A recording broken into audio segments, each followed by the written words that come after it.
আসসালামু আলাইকুম প্রিয় চাষি ভাইরা। তো আজকে কথা বলবো বেগুন চাষ নিয়ে। বেগুন চাষ করতে গিয়ে যারা ডগা ও ফল ছিদ্রকারী পোকা নিয়ে অতিষ্ঠ হয়ে পড়ছেন, যারা দেখেন যে যেসব কৃষক ভাইরা অনেক ফল ছিদ্র করে ফেলায় বা অনেক ডগা এরকম কেটে ফেলেছে, তাদের জন্য এই ভিডিওটা। আশা করি যে বেগুন চাষের টুকিটাকি এ টু জেড আজকে যা আছে এটা সমাধান করতে পারবো। তো আমার এখানে দুইটা ওষুধ আছে, একটা হচ্ছে ভায়াগো বায়ার কোম্পানির বায়ার সায়েন্সের, আর একটা হচ্ছে ইনসিপিউ সিনজেন্টা। তো যারা বেগুন চাষ করেন তারা কিন্তু এই একটা মাত্র ভায়াগো দিয়েও বেগুন চাষ করতে পারবেন, বা এই সিনজেন্টার যেটা ইনসিপিউ এটা দিয়েও কিন্তু বেগুন চাষ করতে পারবেন। তো যারা বেগুন চাষ করেন তারা ভায়াগো ব্যবহার করবেন না ইনসিপিউ ব্যবহার করবেন, এটা নিয়ে অনেকে কনফিউশন থাকে। তো আজকে এই বিষয়টা আপনাদের সাথে পুরোপুরি আলোচনা করব। তো যারা বেগুন চাষ করেন, যদি দেখেন যে একটা মাত্র কীটনাশক পাইছেন, তো ইনসিপিও পাচ্ছে না বা ভায়াগো পাচ্ছে না, তাহলে একটা মাত্র এই ভায়াগো অথবা ইনসিপিও দিয়ে বেগুন চাষ করতে পারেন।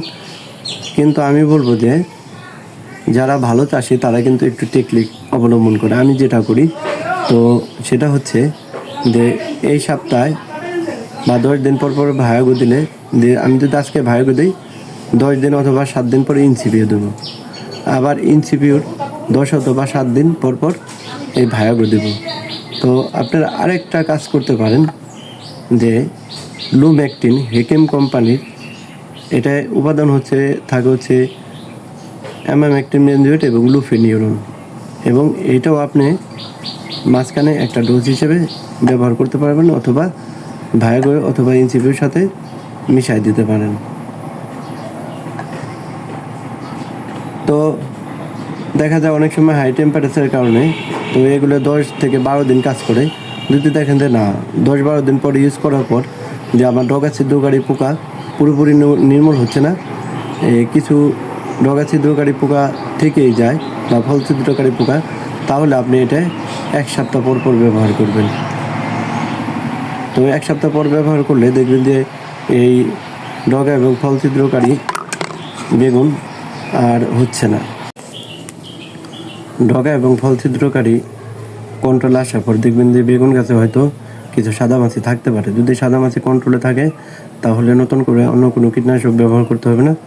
যদি দেখেন যে সাদামাছি আছে, যে এইসব কীটনাশকে সাদামাছি জানে, তাহলে সাদামাছির জন্য উলালা অথবা বায়ার কোম্পানির মুভেন্টো ব্যবহার করতে পারেন।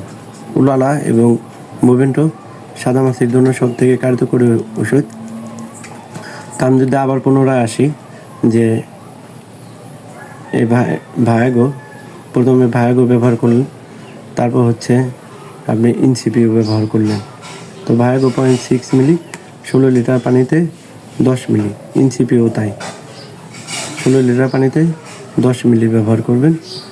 তো আর যেটা লুমেকটিন এই ইনসিপিও এবং ভায়াগোর সাথে মিক্স করে ব্যবহার করতে পারেন।